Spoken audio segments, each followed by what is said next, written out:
அவனுடைய மூச்சு இன்னும் சீராகவில்லை. கண்கள் பாதியாக மூடிக்கொண்டே இருந்தன.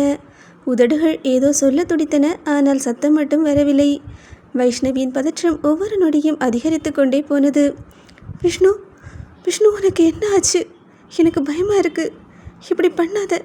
நீ விளையாட்டுக்கு தானே பண்ணுற. விஷ்ணு, என்ன பாரு, பேசு. அவள் பேசிக்கொண்டே இருந்தாள். ஆனால் பேச பேச அவளது கண்களிலிருந்து கண்ணீர் தானாகவே வழிய ஆரம்பித்தது. அந்த கண்ணீரை பார்த்த விஷ்ணுவுக்கு ஒரு உண்மை மட்டும் நன்றாக புரிந்தது. இந்த கண்ணீர் பொங்கி வழியும் அன்பின் சாட்சி. தன்னை காப்பாற்ற முடியுமோ என்ற பயத்தில் துடிக்கும் ஒரு உயிரின் கண்ணீர். அந்த கண்ணீரையே இமைக்காமல் பார்த்து கொண்டிருந்தவன் மெதுவாக தனது தலையை இன்னும் அவள் தோளில் சாய்த்தான். கண்கள் மெதுவாக மூடிக்கொண்டன. விஷ்ணு என்று வைஷ்ணவி அலறியபடி அவன் கன்னங்களை தட்டினாள். விஷ்ணு, விஷ்ணு, கண்ணை தர, என்ன பாரு, ப்ளீஸ், ப்ளீஸ் விஷ்ணு, எனக்கு பயமாக இருக்கு விஷ்ணு. அவளது குரல் நடுங்கியது. அவளது கரங்கள் நடுங்கின. ஆனால் அவளது குரல் அவன் காதுகளுக்கு எட்டவே இல்லை. அவன் இதயம் அந்த அளவுக்கு அதிகமான உணர்வுகளை ஒரே நேரத்தில் தாங்க முடியாமல் முழுவதுமாக சோர்ந்து போயிருந்தது. வைஷ்ணவியால் தனது கண்ணீரை கூட கட்டுப்படுத்த முடியவில்லை. எவ்வளவு துடித்தாலும் கண்களிலிருந்து கண்ணீர் நின்றபாடில்லை. இதயம் மார்புக்குள் வேகமாக துடித்து கொண்டே இருந்தது. தனக்கு பிடித்த மனிதன், தான் உயிராக நினைத்த மனிதன் தன் கண்முன்னே மெல்ல மெல்ல தன்னை இழந்து கொண்டிருப்பதை பார்த்து கொண்டே எதுவும் செய்ய முடியாமல் இருப்பது அவளுக்கு உயிரை பிழிவது போன்ற வேதனையாக இருந்தது. இது நேற்று இன்று முளைத்த சாதாரண காதல் அல்ல. எப்போது அவன் மீது அந்த அன்பு விதைக்கப்பட்டது என்று அவளுக்கே தெரியாது. எந்த நொடியில் அவன் அவள் மனதிற்குள் வந்தான் என்பதும் தெரியாது. ஆனால் விழுந்த இடம் கூட தெரியாத சிறு விதை இன்று யாராலும் அசைக்க முடியாத விருட்சமாக அவள் இதயத்தில் வளர்ந்து நின்றது. அந்த காதலின் ஆழம் அவளுக்கே பல நேரங்களில் பயமாகத்தான் இருந்தது. அவன் முகத்தை இரு கரங்களிலும் ஏந்தியவள் அவன் நெற்றியில் ஒட்டியிருந்த வியர்வையை நடுங்கும் விரல்களால் துடைத்தாள். விஷ்ணு, ப்ளீஸ், கண்ணு தர என்று உதடுகள் முணுமுணுத்து கொண்டே இருந்தன. ஆனால் அவள் மனமோ வேறு எங்கோ ஓடிக்கொண்டிருந்தது. கண்ணீரை மீண்டும் மீண்டும் துடைத்து கொண்டிருந்த அவள் தன்னை அறியாமல் தனது நினைவுகளுக்குள் மெதுவாக மூழ்க ஆரம்பித்தாள். அந்த ஆற்றங்கரையில் நடந்த சம்பவத்திற்கு பிறகு வைஷ்ணவிக்கு விஷ்ணுவை பார்த்தாலே மனதிற்குள் சொல்ல முடியாத ஒரு பூரிப்பு வந்துவிடும்.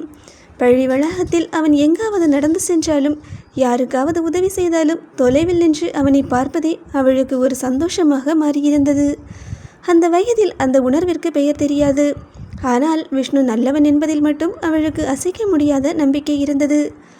அவள் 6ஆம் வகுப்பில் படித்து கொண்டிருந்த போது 12ஆம் வகுப்பு மாணவர்களுக்கான அறிமுக நிகழ்ச்சி பள்ளியில் நடைபெற்றது. ஒவ்வொரு மாணவரையும் மேடைக்கு அழைத்து அவர்களை பற்றி அவர்களுடைய நண்பர்கள் பேச வேண்டும் என்று ஆசிரியர்கள் சிறு நிகழ்ச்சியை ஏற்பாடு செய்திருந்தனர். மாணவர்கள் அனைவரும் ஆர்வமாக அந்த நிகழ்ச்சியை பார்த்து கொண்டிருக்க வைஷ்ணவியின் பார்வையும் மேடையை விட்டு விலகவே இல்லை. அடுத்தது விஷ்ணு என்று ஆசிரியர் அழைத்ததும் பள்ளி முழுவதும் கைத்தட்டல் ஒலித்தது. விஷ்ணு அமைதியாக மேடையில் வந்து நிற்க அவனை பற்றி பேச அவனுடைய நண்பன் ரைஹான் மைக்கின் முன் வந்து நின்றான். விஷ்ணுவை பற்றி சொல்லணும்னா, விஷ்ணுனா பேருக்கு ஏற்ற மாதிரி நடந்துக்குவான். எந்த தப்பும் பண்ண மாட்டான். யாரையும் தப்பு பண்ணவும் விட மாட்டான். மற்றவங்களுக்கு ஏதாவது ஒரு பிரச்சனைனா அது அவனோட பிரச்சனை மாதிரி ஓடி போய் நிற்பான். இந்த ஸ்கூலில் விஷ்ணு மாதிரி ஒரு ஃப்ரெண்டு கிடச்சது நான் செஞ்ச பெரிய புண்ணியம். அது மட்டும் இல்லை, நம்ம கிளாஸில் யாருக்காவது உதவி வேணும்னா ஆளாக ஓடி வர்றது விஷ்ணு தான். தப்பு நடந்தால் பயப்படாமல் தட்டி கேட்குறதும் அவன் தான். அவன் மாதிரி நண்பன் கிடைக்கிறது ரொம்ப அதிர்ஷ்டம் என்று ரைஹான் பெருமையாக பேசிக்கொண்டே இருக்க மேடையில் ஒலித்த அந்த ஒவ்வொரு வார்த்தையும் வைஷ்ணவியின் மனதில் ஒரு விதையின் மீது மண்ணை அள்ளி மெதுவாக போட்டு மூடுவது போல ஆழமாக பதிந்து கொண்டே இருந்தது. இதுவரை ஒரு உயிரை காப்பாற்றியவன் என்ற எண்ணத்தில் மட்டும் பார்த்திருந்த விஷ்ணுவை அந்த நாளுக்கு பிறகு எல்லோருக்கும் நல்லது செய்யும் நல்ல மனிதர் என்ற பார்வையிலும் பார்க்க ஆரம்பித்தாள். அந்த சிறிய மனதில் அவனை பற்றிய மரியாதை இன்னும் கொஞ்சம் உயர்ந்தது. அன்று தமிழ் வகுப்பு மிகவும் சுவாரஸ்யமாக நடைபெற்று கொண்டிருந்தது. பாடத்தை முடித்த ஆசிரியர் மாணவர்களை பார்த்து புன்னகைத்தார். குழந்தைங்களா, நம்ம எல்லாருக்கும் ஒரு பேர் இருக்கு இல்லையா? அந்த பேர் சும்மா வைக்கப்படுறது இல்லை. ஒவ்வொரு பேருக்கும் ஒரு அர்த்தம் இருக்கும். உங்களை யாருக்காவது உங்கள் பேரோட அர்த்தம் என்னன்னு தெரியுமா என்று கேட்க வகுப்பறை முழுவதும் அமைதியாகிவிட்டது. ஒருவரை ஒருவர் பார்த்து கொண்ட மாணவர்கள் தெரியாது என்று ஒரே குரலில் பதில் சொன்னார்கள். ஆசிரியர் சிரித்தபடியே, சரி, அப்படின்னா நாளைக்கு எல்லாரும் உங்கள் வீட்டில் அம்மா அப்பா கிட்ட உங்கள் பேருக்கு என்ன அர்த்தம்னு கேட்டு தெரிஞ்சிட்டு வாங்க. நாளைக்கு ஒவ்வொருத்தராக எழுந்து சொல்லணும். என்று சொல்ல சரி என்று அனைவரும் ஆர்வமாக சொல்லிவிட்டு வீட்டிற்கு புறப்பட்டார்கள். அன்றைய மாலை ராகவேந்திரனுடன் கைகோர்த்தபடி வீட்டிற்கு நடந்து வந்து கொண்டிருந்த வைஷ்ணவி வழி முழுவதும் ஏதோ யோசித்து கொண்டே வந்தாள். திடீரென்று தந்தையை நிமிர்ந்து பார்த்தாள். அப்பா. என்னடா குட்டிமா? என்னோட பேருக்கு என்ன அர்த்தம்? ஏன் திடீர்னு இந்த கேள்வி? தமிழ் டீச்சர் கேட்டாங்கப்பா. நாளைக்கு எல்லாரும் பேருக்கு அர்த்தம் என்னன்னு சொல்லணுமா, அதான் சொல்லுங்கப்பா என்று சொல்ல அவளது ஆர்வத்தை பார்த்து ராகவேந்திரன் சிரித்தார். வைஷ்ணவி ரொம்ப அழகான பேருடா. வைஷ்ணவினா விஷ்ணுவை வழிபடுபவர்னு ஒரு அர்த்தம், விஷ்ணுவோட சக்தின்னு ஒரு அர்த்தம் இருக்குது. வைஷ்ணவியோ கண்களை விரித்தபடி கேட்டுக்கொண்டிருந்தாள். அதாவது நல்லதை காப்பாற்றுற சக்தி, தர்மத்துக்காக நிற்கிற சக்தி, அன்பும் கருணையும் நிறைஞ்ச சக்தி. அதனால தான் மகாலட்சுமியையும் வைஷ்ணவின்னு சொல்லுவாங்க. ஒரு நொடி அமைதியாக இருந்த சிறுமி குழந்தைத்தனமாக கேட்டாள். அப்பா, அப்படின்னா விஷ்ணு கடவுளை நம்புறவங்கள வைஷ்ணவின்னு சொல்லுவாங்களா? ராகவேந்திரன் மகிழ்ச்சியாக சிரித்தார். ஆமாம்மா. அந்த வார்த்தைகளை கேட்ட வைஷ்ணவி மெதுவாக புன்னகைத்தாள். ஏனோ விஷ்ணுவை வழிபடுபவர் என்ற அந்த ஒரு அர்த்தம் மட்டும் அவளது சிறிய மனதில் ஆழமாக பதிந்து கொண்டது. மற்ற எல்லா விளக்கங்களையும் விட அந்த ஒரு வார்த்தை அவளுக்குள் ஏதோ ஒரு சொல்ல முடியாத மகிழ்ச்சியை விதைத்தது. ராகவேந்திரன் சொல்லிக் கொண்டிருந்ததோ வைகுண்டத்தில் அருள்பாலிக்கும் ஸ்ரீமன் நாராயணனான விஷ்ணு பகவானை பற்றித்தான். ஆனால் அவருக்கு பக்கத்தில் நடந்து கொண்டிருந்த வைஷ்ணவியின் மனதில் வேறொரு உலகம் ஓடிக்கொண்டிருந்தது. தந்தை ஒவ்வொரு முறையும் விஷ்ணு என்று சொன்ன போதெல்லாம் அவள் நினைவிற்கு வந்தது கோவிலில் இருக்கும் விஷ்ணு பெருமாள் இல்லை, பள்ளி வளாகத்தில் கம்பீரமாக நடந்து செல்லும் அந்த உயரமான சிறுவன்தான். ஆற்றில் மூழ்கிய சிறுவனை காப்பாற்றியதும், எல்லோருக்கும் உதவி செய்து கொண்டிருப்பதும், அனைவரும் நல்லவன் என்று புகழ்ந்து பேசுவதும் அவள் கண்முன்னே ஒன்றன் பின் ஒன்றாக வந்து சென்றது. வைஷ்ணவி என்றால் விஷ்ணுவை வழிபடுபவர் என்ற அந்த ஒரு வரியை அவளுடைய குழந்தை மனம் தன்னால் முடிந்த விதத்தில் அழகாக அர்த்தம் செய்து கொண்டது. அவளுக்கு தெரிந்த விஷ்ணு ஒருவர்தான். அதனால் அந்த பெயரின் அர்த்தமும் அந்த விஷ்ணுவை தான் குறிப்பதாக அவள் முழுவதுமாக நம்பிவிட்டாள். கடவுள் விஷ்ணுவுக்கும் பள்ளியில் படிக்கும் விஷ்ணுவுக்கும் வித்தியாசம் இருப்பதை உணரும் வயது இன்னும் அவளுக்கு வரவில்லை. அந்த நாளிற்கு பிறகு யாராவது வைஷ்ணவி என்று அவளை அழைத்தாலே அந்த பெயரின் அர்த்தம் அவள் மனதில் ஒரே ஒரு முகத்தையே வரையத் தொடங்கியது. அது தினமும் பள்ளியில் பார்க்கும் அந்த விஷ்ணுவின் முகம்தான். அந்த சிறிய மனதில் தனது பெயரே அவனோடு ஏதோ ஒரு பந்தத்தை இணைத்து வைத்திருக்கிறது என்ற கள்ளமில்லாத நம்பிக்கை அமைதியாக வேரூன்றியது. நாட்கள் வழக்கம் போல நகர்ந்து கொண்டிருந்தன. ஒரு நாள் மாலை பள்ளியிலிருந்து வீடு திரும்பிக் கொண்டிருந்த வைஷ்ணவி எதையோ யோசித்தபடி தந்தையின் அருகே நடந்தாள்.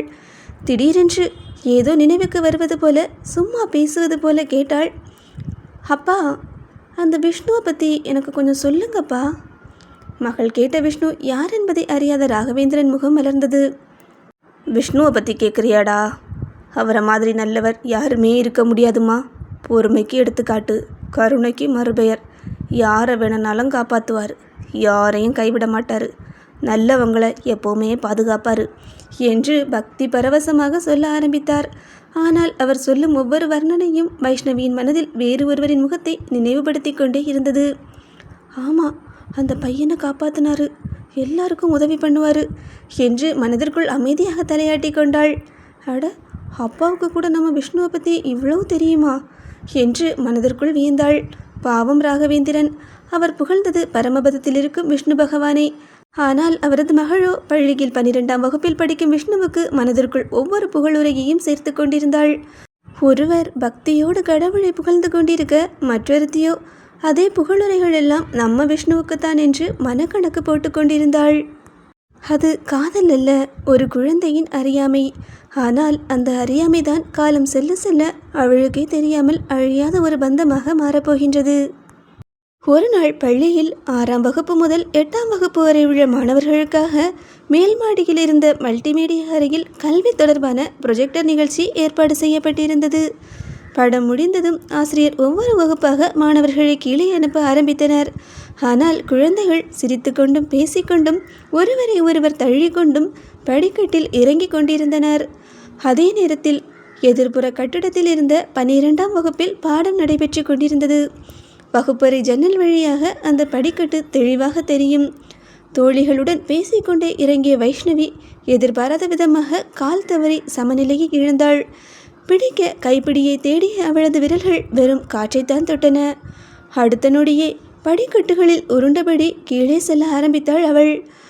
அப்பா என்ற அலறல் சத்தம் கேட்டதும் ஜன்னல் வழியாக திரும்பி பார்த்த விஷ்ணு ஒரு சிறுமி கீழே உருண்டு வருவதை பார்த்தான். ஒரு நொடி கூட யோசிக்கவில்லை. வகுப்பறை ஜன்னல் வழியாக வெளியே குதித்தவனோ படிக்கட்டுகளை தாண்டி கீழே இறங்கினான்.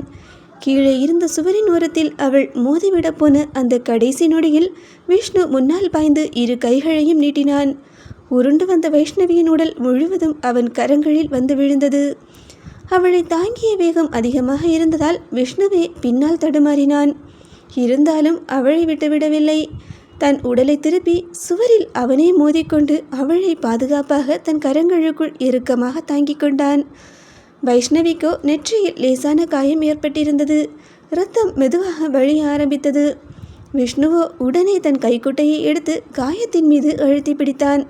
சார், ஹாஸ்பிட்டலுக்கு கூட்டிகிட்டு போகலாம் என்றான் பதற்றமாக. ஆசிரியர்களும் உடனடியாக பள்ளி வாகனத்தை ஏற்பாடு செய்தனர்.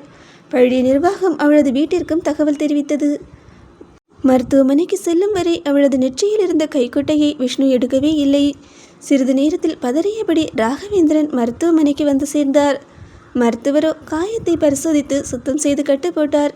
பிறகு வெளியே வந்தவர் புன்னகையுடன் ராகவேந்திரனை பார்த்து, பயப்பட வேண்டாம், நல்ல வேளை, கடவுள் தான் உங்கள் பொண்ணை காப்பாற்றினாரு என்று சொல்ல, கடவுளுக்கு ரொம்ப நன்றி என்று ராகவேந்திரன் நிம்மதியாக கண்களை மூடிக்கொண்டார்.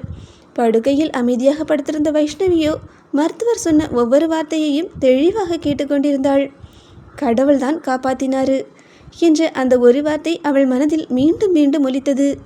அதே நேரத்தில் படிக்கட்டின் அடியில் தன்னை தாங்கி பிடித்த அந்த கரங்கள், பதற்றமாக தன் நெற்றியில் கைக்குட்டையை வைத்த அந்த முகம், தன்னை தூக்கி கொண்டு ஓடிய அந்த உயரமான மாணவன், எல்லாமே அவள் கண் முன்னால் வந்து நின்றன. அந்த சிறிய மனம் மருத்துவர் சொன்ன கடவுள் என்ற வார்த்தையையும் தன்னை தாங்கிய விஷ்ணுவையும் அப்போது பிரித்து பார்க்கவே இல்லை. ஆமாம், அப்பா சொன்னது சரிதான், விஷ்ணு எல்லாரையும் காப்பாற்றுவார்னு. இப்போ என்னையும் காப்பாற்றிட்டாரு என்று அவள் குழந்தை மனம் இயல்பாகவே நம்பிவிட்டது. 12ஆம் வகுப்பு பொதுத் தேர்வு முடிந்ததும் விஷ்ணு அந்த பள்ளியை விட்டு புறப்பட்டு வேறு கல்லூரியில் சேர்ந்து விட்டான். அந்த நாள் முதல் வைஷ்ணவியின் பள்ளி வாழ்க்கையில் ஏதோ ஒன்று குறைந்துவிட்டது.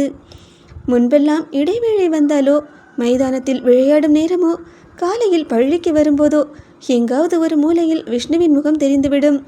அவன் பேசுவதை பார்க்க முடியாவிட்டாலும் தூரத்திலிருந்து ஒரு முறை பார்த்துவிட்டாலே அவளது நாள் முழுமையாகிவிடும்.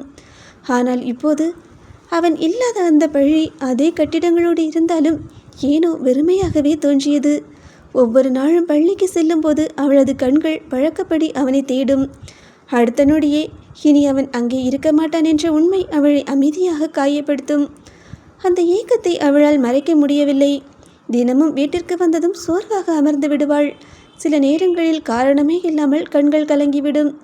இறுதியில் ஒரு நாள் தன் தந்தையிடம் எல்லாவற்றையும் சொல்லி அழுதுவிட்டாள்.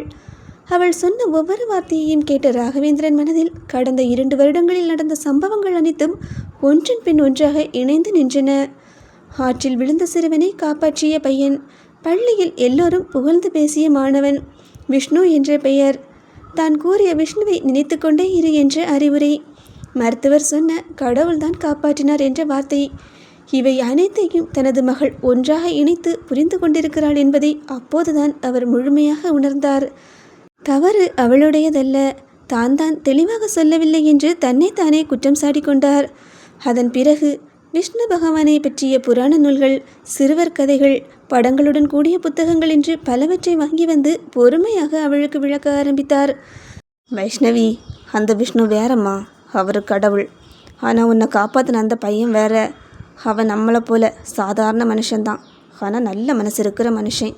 ஆனால் கடவுள் இல்லைம்மா என்று எத்தனை முறை எடுத்து சொன்னாரோ அவ்வளவு முறையும் அமைதியாக கேட்டுக்கொண்டாள். நாட்கள் செல்ல செல்ல அவளது மனமும் அந்த உண்மையை மெதுவாக ஏற்றுக்கொண்டது. ஆம், அவன் கடவுள் இல்லை, நம்மை போலவே சிரிக்கும், படிக்கும், தவறு செய்யும் ஒரு சாதாரண மனிதன்தான். ஆனால் அந்த உண்மையை மனம் ஏற்றுக்கொண்ட பிறகு ஏனோ ஒரு வெறுமை மட்டும் அவளை விட்டு போகவில்லை. அவனுடைய முகத்தை பார்க்காமல் ஒரு நாள் முடிவது ஏதோ முழுமையற்றதாகவே உணர்ந்தது. அவன் அருகிலேயே இருக்க வேண்டும் என்ற ஆசை இல்லை, பேச வேண்டும் என்ற எதிர்பார்ப்பும் இல்லை. தூரத்தில் இருந்தாவது ஒரு முறை அவன் கண்களில் பட்டால் போதும் என்று சொல்ல முடியாத ஏக்கம் மட்டும் அவளது சிறிய மனதில் அமைதியாக வேரூன்றிக் கொண்டே இருந்தது. அந்த ஏக்கத்திற்கு அப்போது பெயர் எதுவும் இல்லை. ஆனால் அது சாதாரண நினைவும் இல்லை. கண்களில் இடைவிடாமல் வழிந்த கண்ணீரை துடைத்துக் கொண்டே வைஷ்ணவி மருத்துவமனை வளாகத்திற்குள் ஓடினாள். காரின் கதவு திறந்தவுடனேயே அங்கிருந்த மருத்துவர்கள் மற்றும் செவிலியர்களை நோக்கி பதற்றத்துடன், டாக்டர் டாக்டர் ப்ளீஸ் சீக்கிரம் வாங்க, திடீர்னு மயங்கிட்டாரு, என்னாச்சுன்னு தெரியல, ப்ளீஸ் ப்ளீஸ் அவரை பாருங்க என்று கண்ணீரோடு கெஞ்சினாள். அவளது பதற்றத்தை கண்ட மருத்துவர்கள் உடனடியாக ஸ்ட்ரெச்சரை கொண்டு வந்து விஷ்ணுவை அவசர சிகிச்சை பிரிவிற்குள் அழைத்து சென்றனர். அந்த நேரத்தில் வரவேற்பு அறையில் இருந்த செவிலியர் அவசரமாக பதிவேட்டை எடுத்தபடி, பேஷண்ட்டுக்கு நீங்கள் என்ன வேணும் மேடம் என்று கேட்க, வைஷ்ணவியோ ஒரு நொடி கூட யோசிக்கவில்லை. நான் அவரோட ஒய்ஃப் என்ற வார்த்தை தன்னிச்சையாக அவளது உதடுகளிலிருந்து வெளியேறியது. அடுத்த சில நிமிடங்கள் என்ன நடந்தது என்பதை அவளுக்கு தெரியவில்லை. செவிலியர் நீட்டிய ஒவ்வொரு படிவத்திலும் கையெழுத்திட்டாள். அனுமதி நடைமுறைகள் அனைத்தையும் முடித்தவள் கதவுக்கு வெளியே நின்றபடி இரு கைகளையும் ஒன்றாக பிசைந்து கொண்டு உள்ளே இருந்த கதவையை வெறித்து பார்த்து கொண்டிருந்தாள். சிறிது நேரம் கழித்து மருத்துவர் வெளியே வந்தார். அவரது முகத்தில் பதற்றமில்லாததை பார்த்ததும் வைஷ்ணவியின் இதயம் சற்றே அமைதியானது. ஒன்றும் பயப்பட வேண்டாம், அவருக்கு பெரிய பிரச்சனைலாம் எதுவும் இல்லை, ஏதோ திடீர் அதிர்ச்சியினால் மயக்கம் வந்திருக்கு, ட்ரிப்ஸ் போட்டிருக்கோம், 1 hour ரெஸ்ட் எடுத்தால் சரி ஆயிடுவார் என்று மருத்துவர் அமைதியாக கூறினார். அந்த வார்த்தைகளை கேட்ட பிறகுதான் இத்தனை நேரமாக தன் மூச்சையை பிடித்து கொண்டிருந்த வைஷ்ணவி மெதுவாக மூச்சை விட்டாள். அறைக்குள் நுழைந்தவள் படுக்கையில் அமைதியாக கண்களை மூடி கிடந்த விஷ்ணுவை பார்த்தாள். அவனது கையில் ஏறிக்கொண்டிருந்த ட்ரிப்ஸ், வெண்மையாக தெரிந்த முகம், அமைதியில் மூடியிருந்த கண்கள், அவற்றை பார்த்தவுடனேயே இத்தனை நேரம் அடக்கி வைத்திருந்த கண்ணீர் மீண்டும் பெருக்கெடுத்து வழிய ஆரம்பித்தது. மெதுவாக அவன் அருகில் சென்று அமர்ந்தவளோ நடுங்கிய விரல்களால் அவன் கையை பிடித்து கொண்டாள். விஷ்ணு, இப்படி என்னை பயமுறுத்தாத விஷ்ணு என்று உதடுகள் மட்டும் மெல்ல முனகின. அவளது கண்ணீர் துளிகள் அமைதியாக அவனது கை மீது ஒன்றன் பின் ஒன்றாக விழுந்து கொண்டிருந்தன. இங்கே மருத்துவமனையில் விஷ்ணுவின் நிலைமைக்காக அவள் பதற்றத்தில் இருக்க, மறுபுறமோ அசோக் ஏஞ்சலை தனது பிஏவாக வைத்துக்கொண்டு விஷ்ணுவை வீழ்த்தும் திட்டங்களை ஒன்றன் பின் ஒன்றாக செயல்படுத்தி கொண்டிருந்தான். அசோக்கை பொறுத்தவரை ஏஞ்சல் ஒரு சாதாரண பிகாம் படித்த பெண். தற்போது தனது பிஏவாக வேலை பார்த்து கொண்டிருக்கின்றாள். தான் செய்யும் தவறுகள் எதுவும் அவளுக்கு தெரியாது என்ற நம்பிக்கையிலேயே அவன் ஒவ்வொரு காரியத்தையும் அவள் முன்னிலையிலேயே செய்து கொண்டிருந்தான். ஆனால் இப்போது அசோக் செய்யும் ஒவ்வொரு தவறும், அவன் மறைக்க நினைக்கும் ஒவ்வொரு விஷயமும் போலீஸான ஏஞ்சலின் கூர்மையான கண்களிலிருந்து மட்டும் தப்பவே இல்லை. அவளோ எதையும் வெளிக்காட்டாமல் அமைதியாக ஒவ்வொன்றையும் மனதில் பதிவு செய்து கொண்டிருந்தாள். அசோக்கோ ஒரு நிமிடம் கூட ஏஞ்சலை விட்டு பிரிந்து இருக்கவில்லை. கிடைக்கும் சந்தர்ப்பங்களிலெல்லாம் அவள் மீது தனக்கு இருக்கும் காதலை வெளிப்படுத்த முயற்சி செய்து கொண்டிருந்தான். அன்றும் அப்படித்தான். அசோக்கின் பென்ட்ரைவ் ஒன்று கீழே விழ அதை ஏஞ்சல் எடுக்க, அதே நேரத்தில் அவனும் எடுக்க, இருவரின் கைகளும் மோதிக்கொள்ள, இருவரும் வார்த்தைகளின்றி ஒருவரை ஒருவர் பார்த்து கொண்டிருந்த அந்த நேரத்தில் அசோக்கின் அறைக்கதவு படார் என்று திறந்தது. ஆவேசமாக உள்ளே நுழைந்து வந்து நின்றாள் கங்கா. அவளது முகம் முழுவதும் கோபம் கொதித்து கொண்டிருந்தது. கண்களில் இருந்த அந்த அனல் ஏதோ பெரிய விஷயம் நடக்கப் போகின்றது என்பதை சொல்லாமல் சொல்லியது. அவளை பார்த்த அடுத்த நொடியே அசோக் அதிர்ச்சியில் அப்படியே உறைந்து போனான். கங்கா, நீ எப்படிங்க என்ற வார்த்தைகள் அவனது உதடுகளிலிருந்து தன்னிச்சையாக வெளிவந்தது.